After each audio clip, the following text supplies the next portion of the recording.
Bienvenidos a Cocóptero. Estos son 5 increíbles datos curiosos a detalle.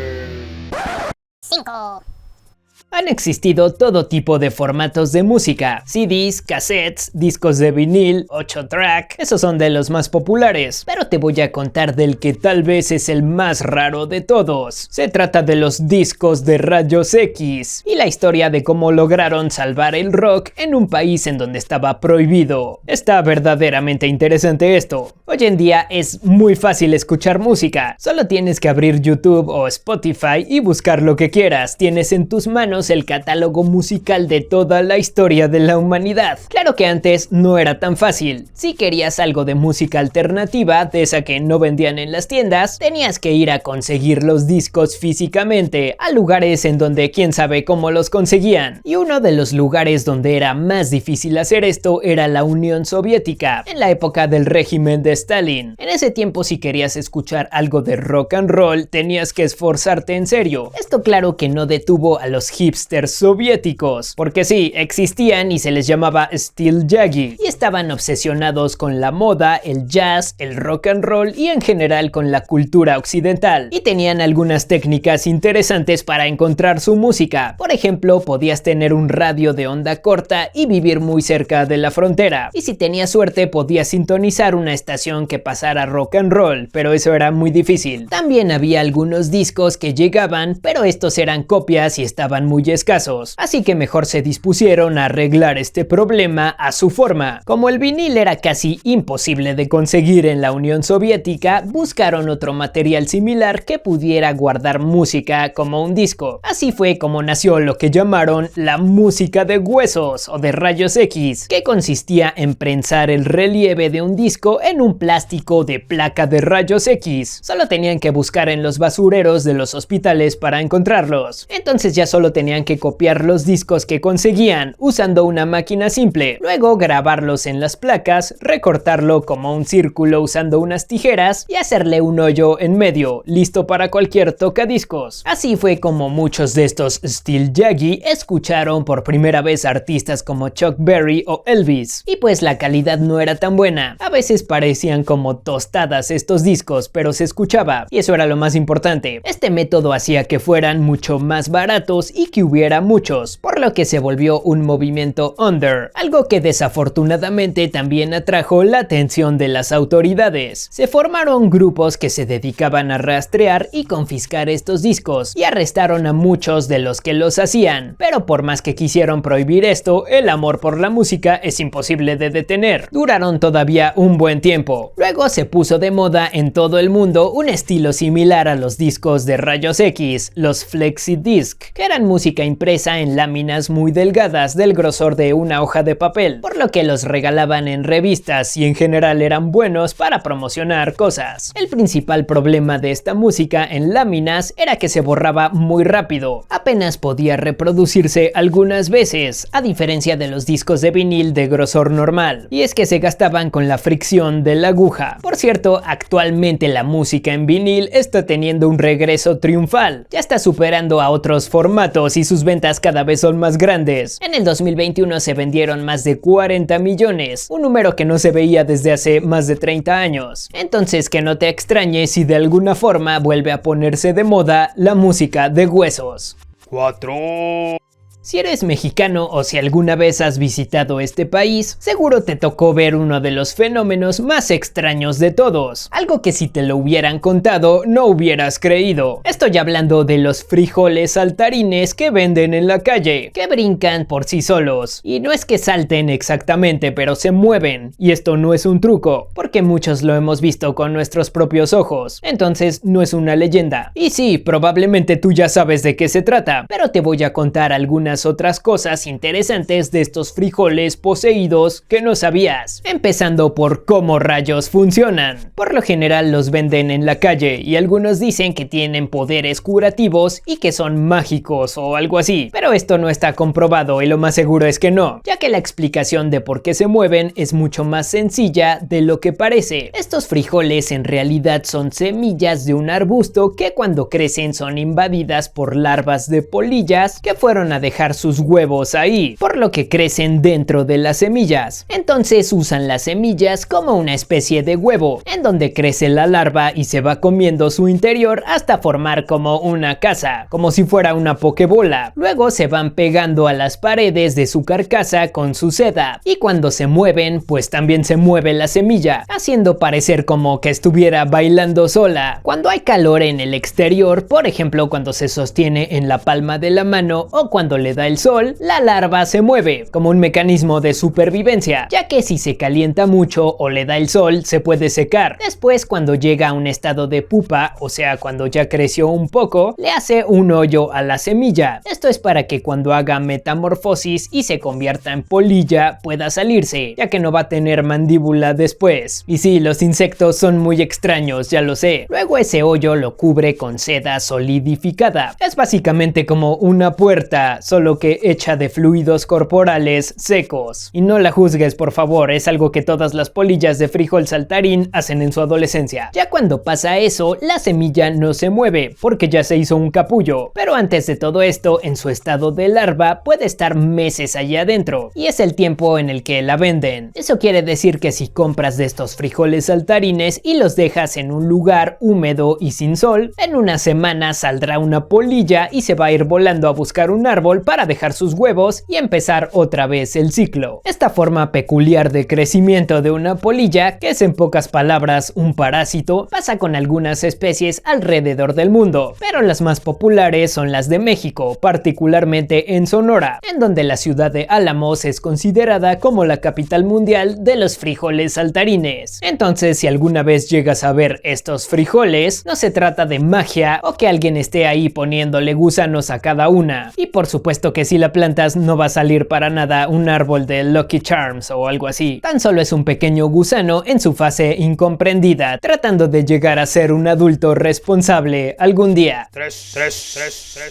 Siempre va a haber alguna cosa que los adultos digan que es mala influencia para los niños y adolescentes. Le pasó al rock and roll en su momento. Igual muchas películas se supone que no dejaban entrar a menores, o por lo menos a menores de 14 años, por tener violencia u otros temas sensibles. Pero de todos estos medios, el que de verdad ha causado revuelo con todo esto son los videojuegos. Los papás, los abuelitos, las señoras en la tienda, todos están de acuerdo con que los videojuegos es lo único que puede arruinar a un niño, a pesar de que prácticamente por todos lados están expuestos al lado malo de este mundo. Solo hay que prender la tele y ver las noticias. Pero supongo que la diferencia es que en las películas estás viendo a personas hacer cosas malas, mientras que en los videojuegos tú eres el que hace lo malo mediante botones. Entonces es por eso tanto alboroto. Antes no había forma de saber si un videojuego iba a tener violencia y todo eso. Tenías que basarte en la portada para saberlo. Además, prácticamente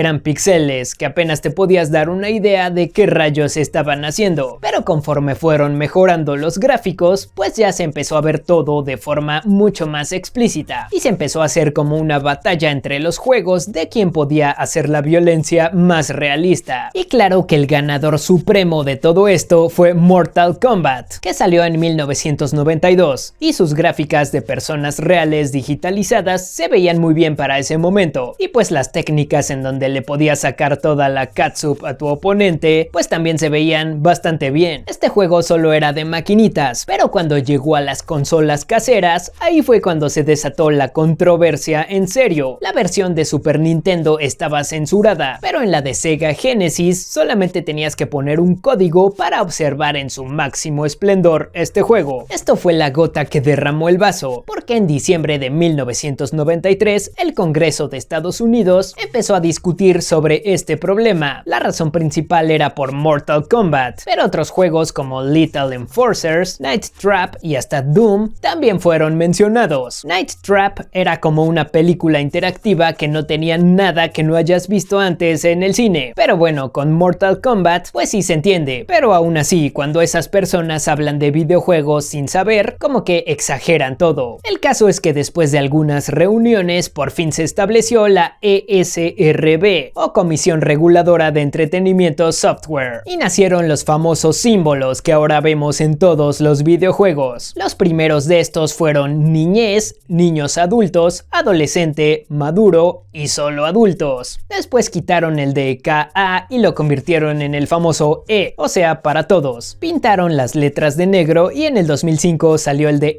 E10+. Actualmente parece que las más usadas son E y M, como que ya no hay un punto medio, casi no hay juegos con T, pero estamos de acuerdo que los más difíciles de ver son los de S y AO. Los S eran usados por los juegos que son como educativos, pero como eran tan pocos, decidieron retirar esta clasificación en el 2018, mientras que solo adultos es todavía más raro. Muy pocos juegos han recibido esta clasificación y son todos de PC. Algunos de consola han tenido que bajarle el tono para poder ser lanzados, ya que las consolas prohíben lanzar juegos con esta clasificación. El juego de Grand Theft Auto San Andreas tuvo temporalmente el sello AO porque encontraron cosas ocultas en el juego que no debían estar ahí. Era un minijuego llamado Hot Coffee que no se podía acceder más que hackeando el juego, pero cuando se encontró fue un escándalo. Luego Rockstar tuvo que parchar el juego para regresarle la clasificación M y le llamaron segunda edición. Pero fuera de eso, en realidad ya ahora casi nadie se fija en esas letras, principalmente los padres, que son los primeros que deberían ver bien esas cosas antes de comprarlas, antes de culpar a los juegos. Por eso tienen la clasificación. Ahora, con lo fácil que es obtener juegos en internet y la gran cantidad de juegos indie que hay, cualquier título puede ser mucho más fácil todavía de conseguir para un niño. Solamente compra una tarjeta con puntos para Steam o cualquier tienda en línea y cuando la página le pregunte sobre su edad solamente pone que nació en 1920 y ya. Hay miles de juegos que puede comprar que serían M, pero como son indie todavía no reciben una clasificación. Así que, como ha sido desde un principio, los padres tienen que fijarse un poco en qué tipo de contenido están consumiendo sus hijos. Y en cuanto a lo que dicen los políticos sobre los videojuegos, que ni siquiera saben, puedo asegurarles que los videojuegos no son lo que están provocando la decadencia de la sociedad, y culparlos es algo verdaderamente absurdo. Pero mejor platícame qué opinas de esto, déjame un comentario.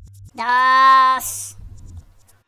Parecería que en estos tiempos tenemos la tecnología suficiente para conocer bien cada rincón del planeta, por lo menos para hacer un mapa con suficiente exactitud. Por ejemplo, antes tenía que ir una persona haciendo un dibujo mientras recorrían las costas en barco. Así fueron durante siglos los mapas, y la verdad no les quedaban tan mal para ese tiempo. En cambio ahora es tan fácil como tomar una fotografía por satélite para tener la silueta exacta de cualquier territorio. Pero aún así, toda esta tecnología nueva no fue suficiente para detectar una isla fantasma, que es justo como suena, una isla que aparecía en los mapas pero que en realidad no estaba ahí. Incluso llegó a salir durante un tiempo en Google Maps como una mancha negra, hasta que tuvieron que descubrirla en uno de los fenómenos más extraños que han pasado. La isla Sandy se supone que se encontraba al noroeste de Australia, en el mar territorial de Nueva Caledonia. Fue descubierta por el explorador James Cook en 1774. Esto podría haber sido un error, pasaban todo el tiempo como les dije. Los mapas en ese momento no eran para nada precisos, pero en 1876 un barco llamado Velocity estaba navegando por ahí y la tripulación observó una mancha en el agua, como si fuera una isla arenosa. Fue justo de donde salió su nombre, Sandy, que significa arena en inglés. Igual había tantas islas que se les había acabado la creatividad para nombrarlas,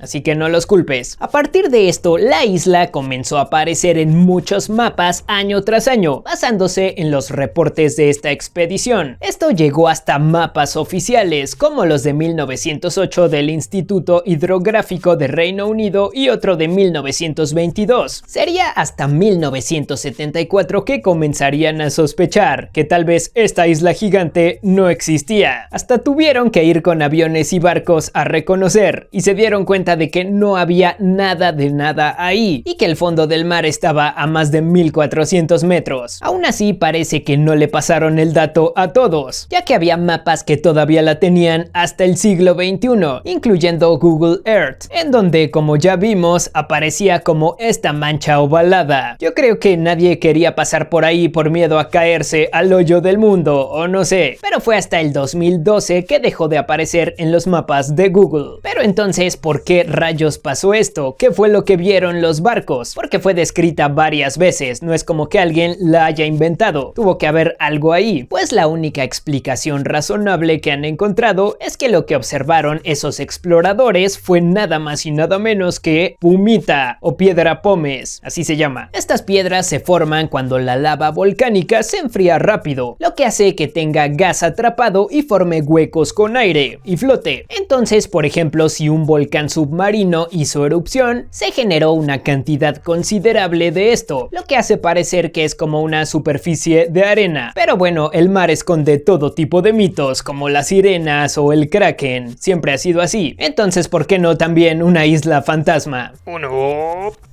Estamos acostumbrados a ver que los grandes genios del cine solo se dediquen a hacer cosas épicas y hasta a veces incomprendidas, pero claro que a veces ser muy experimental pues no paga las cuentas, y por eso hemos visto algunas veces a grandes directores o cinematógrafos haciendo cosas que no te imaginarías, cosas comerciales en donde menos esperarías verlos. Claro que también esto puede ser por un capricho, no solamente por dinero. En serio que lo que les voy a enseñar es oro. A esto no le llamaría necesariamente venderse al mejor postor, tal vez solo querían un jugoso cheque para comprarse un yate o algo así, y tú harías lo mismo, no te hagas. Uno de los directores más famosos actualmente es Quentin Tarantino, y además de sus películas de culto, también lo hemos visto hacer algunas cosas poco usuales, y una de estas, tal vez la más rara de todas, fue aparecer en un comercial japonés del 2009 de bocinas de perro de la compañía SoftBank, y como todo buen comercial japonés, es muy bizarro si lo vemos en términos occidentales. Y sí, perdón Real Academia Española de la Lengua por usar la palabra bizarro de esa forma. En este comercial primero le preguntan a un perro que habla si puede escuchar la bocina, y el perro dice que sí. Luego le preguntan al tío Tara, de Tarantino, y sí, así es como le dicen, que está vestido de samurái, y cuando contesta, empieza a decir cosas en japonés con mal acento, como si se estuviera burlando. Después habla a su esposa del comercial y le dice que se regrese inmediatamente y sale corriendo. Además hay un tipo que está ahí parado todo el tiempo y no dice nada. Y sí, yo tampoco entiendo. Este comercial es como una serie en donde siempre ponían a celebridades occidentales y salieron muchos así. En general es raro cuando un no japonés sale en un comercial japonés. Ese tema está como para hacerlo también a detalle. Y ya que estamos con los comerciales japoneses, Francis Ford Coppola, director de películas como El Padrino y Apocalypse Now, salió recomendando un cassette en los 80s en un comercial japonés. Pero no solamente fue ese, también en los 80s salió en un comercial del whisky japonés Suntory, junto con Akira Kurosawa, también uno de los mejores directores de todos los tiempos. Y pues solamente estaban ahí, haciendo como que hablaban y convivían, mientras que un narrador decía, el mundo está pendiente de estos dos en este momento. Pues al parecer esta experiencia fue algo rara para Coppola, ya que años después serviría como inspiración para una escena en la película Lost in Translation, dirigida por su hija Sofía Coppola, en donde un actor interpretado por Bill Murray va a hacer un comercial a Japón del mismo whisky Suntory, y el director se la pasa regañándolo en japonés. Entonces podemos decir que justo eso pasó durante su encuentro con Akira Kurosawa, porque sí se ve que había un poquito de tensión en el ambiente. Pero el rey de lo raro entre todos los directores tiene que ser David Lynch, que sus películas y su serie Twin Peaks son geniales. Pero tampoco puedes fingir que las entiendes. Pues a alguien se le ocurrió que sería una muy buena idea contratarlo para hacer un comercial para el lanzamiento del PlayStation 2. Además le dieron todas las libertades para que hiciera lo que quisiera. El resultado fueron unos segundos que son una maravilla, muy de David Lynch. Solo que casualmente no muestra juegos y ni siquiera sale la consola. Lo único que podemos ver aquí es a un hombre en traje en un ambiente blanco y negro, que conoce a un un grupo de amigos entre los que está una especie de momia, un gemelo de él mismo, un hombre con cabeza de pato y un brazo que solamente está ahí. Y el pato dice bienvenido al tercer lugar, que fue como la campaña publicitaria en ese tiempo de la consola. La verdad es que en ese tiempo los comerciales del PlayStation eran cosas rarísimas, pero de verdad que eran geniales. Y pues ahora como que les hace falta arriesgarse un poco y volver a hacer cosas así, como por ejemplo el comercial del bebé creepy de la Play 3 o el famoso comercial de la riqueza mental. Pero bueno, ¿tú qué opinas de todo esto? ¿Crees que es buena idea que los directores hagan este tipo de cosas a veces? Déjame un comentario. No olvides dejar tu suscripción para más increíbles datos curiosos a detalle. Dale click a la campanita y deja pulgar arriba. Increíbles datos curiosos a detalle. Cocoptero.